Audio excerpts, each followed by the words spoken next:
TKM Incorporated in Moss, Tennessee is a construction company that specializes in erosion control, seeding, and soil, hydroseeding, hydromulch, minor excavation, and silt fence.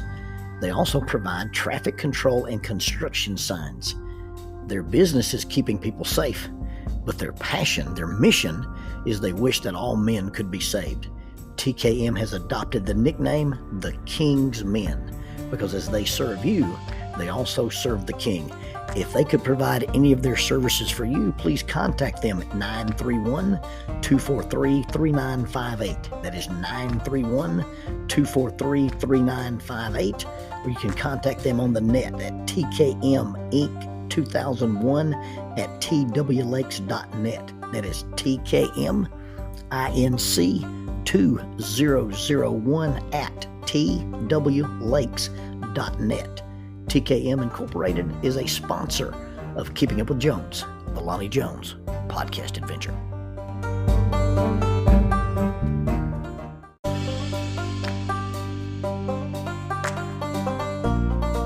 SJ&L General Contractor specializes in asphalt, demolition, concrete finishing, and heavy hauling. This family-owned business is licensed in Alabama and Tennessee.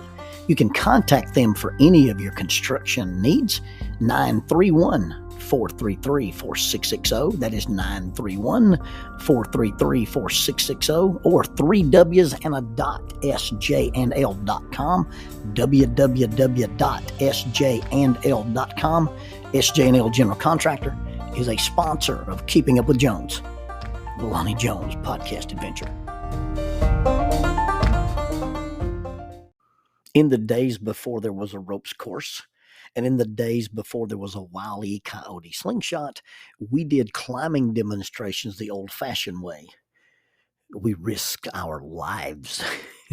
I remember going in to some of these places to demonstrate climbing and rappelling and actually climbing the steel girders in order to hang the ropes in the rafters. I remember going in and balancing precariously on ladders that we had set up in order to get things done. We had this ladder that reached all the way to the middle rafter at Lakewood Elementary, and we would climb up there and balance on the I-beam and then attach our safety lines to a steel cable that we had installed. We did this demonstration over at I think it was Chapman Elementary, and we literally had Jerry Tanner lead climb across an I-beam.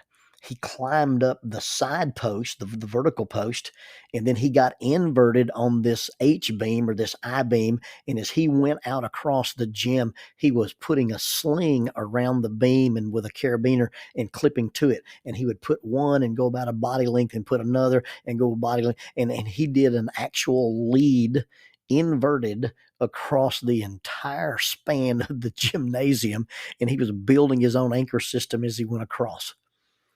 Well, I was at Uplift. This is a summer camp that used to be hosted by Harding University, and I assume they still do it. I just haven't been in years. And I was teaching an encounter class. Now, an encounter class is simply that. Instead of going in and then having a lecture, instead of going in and doing a Bible study, it's experience-based. You go do a demonstration, you play a game, you have the children participate in some kind of activity. And the site for my encounter class was the new gym. Now, that was back in the days when the new gym was actually new at Harding.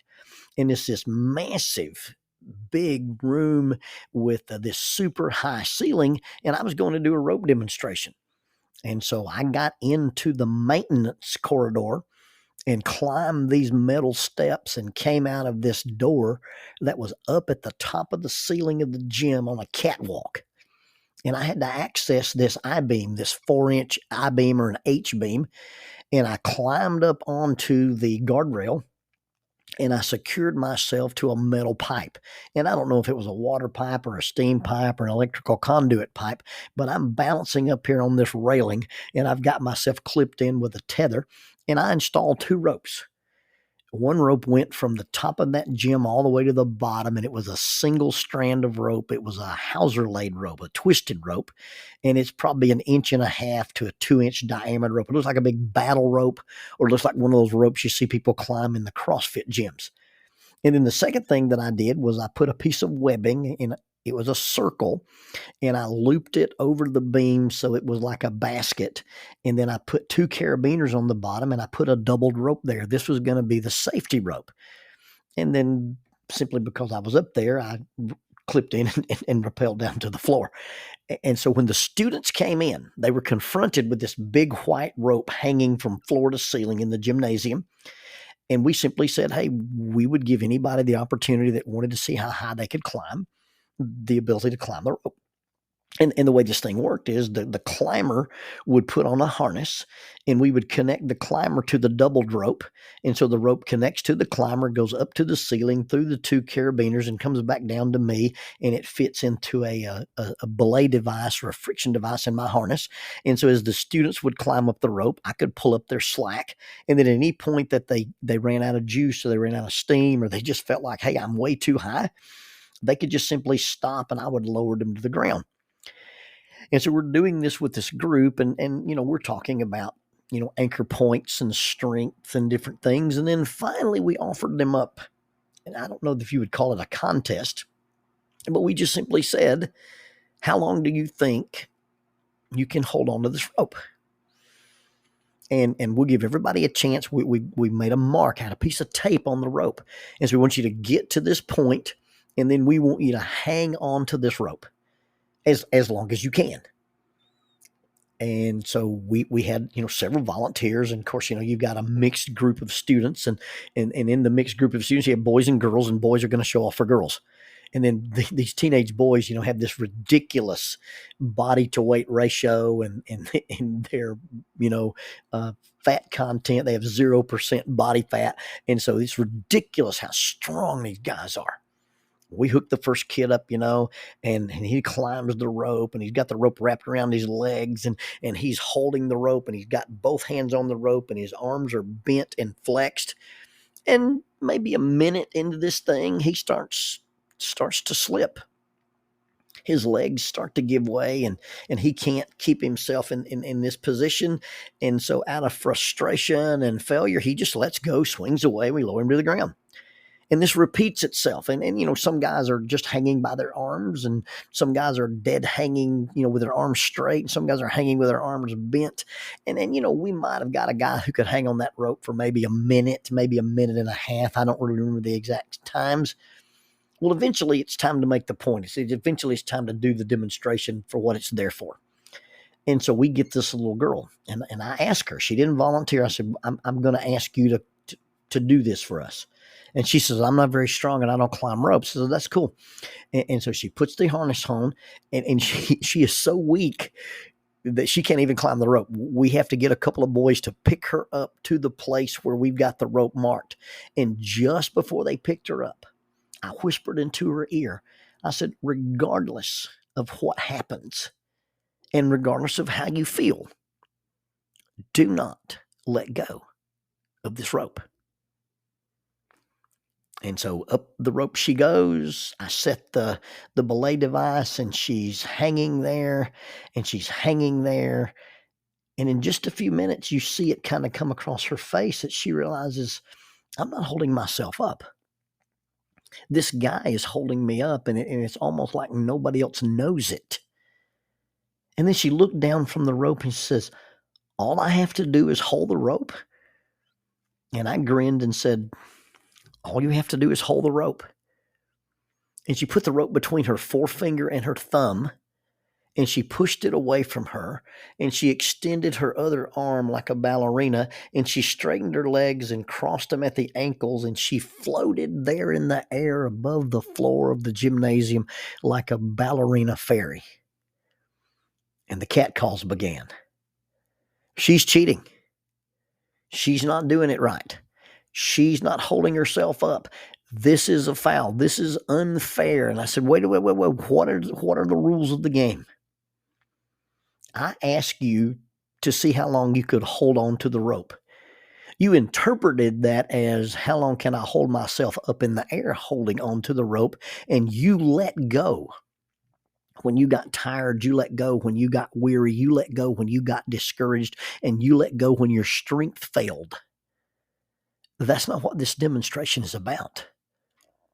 This demonstration is about the fact that if you do what I've asked you to do and you will hold on to the rope, and yeah, it feels unfair. It doesn't seem reasonable. It doesn't seem right that she's not gripping the rope with both hands, or she's not gripping the rope with her full hand, or she's not got her legs wrapped around the rope. But the parameters I gave you was just simply don't let go of the rope. And you don't get to judge her on her grip. The style of her grip, the strength of her grip, the size of her grip. The only thing that you get to judge is whether or not she's held onto the rope or not. And I think sometimes we are so uncomfortable with grace. We're so uncomfortable with the fact that we're really not doing any of the work. We're so uncomfortable with the fact that it looks like that somebody's doing it for us, that we can't wrap our minds around the fact that that's what grace is about. God doing for us what we cannot do for ourselves. God providing for us what we could never provide. And we're so uncomfortable with the concept of grace because we want to be the person to do it. We want to be the person to earn it. We want to be the person that says, look what I've done, look what I've accomplished, and look how strong I am. And really what it's about is this little girl floated in the air above this gymnasium, and we let her stay up there for about 5 minutes, just crushing the record that the other boys had done. And yes, she was not doing any of the work. She was simply obeying.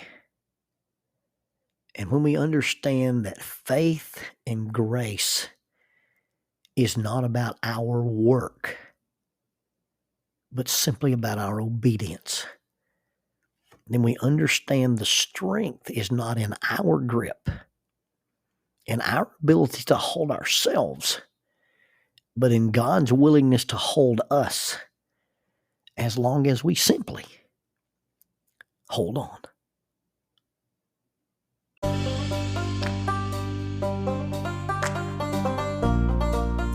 Using the tool of shortwave radio, World Christian Broadcasting literally covers the world every day with the gospel. They use 2 large curtain antennas. One is located in Anchor Point, Alaska, and the other in Madagascar. They send out messages that are recorded at their international home in Franklin, Tennessee. They make available 40 hours of broadcast every day. The broadcasts are made in English, Chinese, Russian, Spanish, Portuguese, Korean, English for Africa, and Arabic. They would love for your group to visit them. You can bring your ladies group, your youth group, or your men's group. Just give them a call at 615-371-8707. 615-371-8707, or you can go to 3W's and a dot, worldchristian.org, find the Donate Here button, and make a financial contribution to support this work that literally covers the world every day with the gospel. World Christian Broadcasting, in cooperation with Keeping Up with Jones, the Lonnie Jones podcast adventure.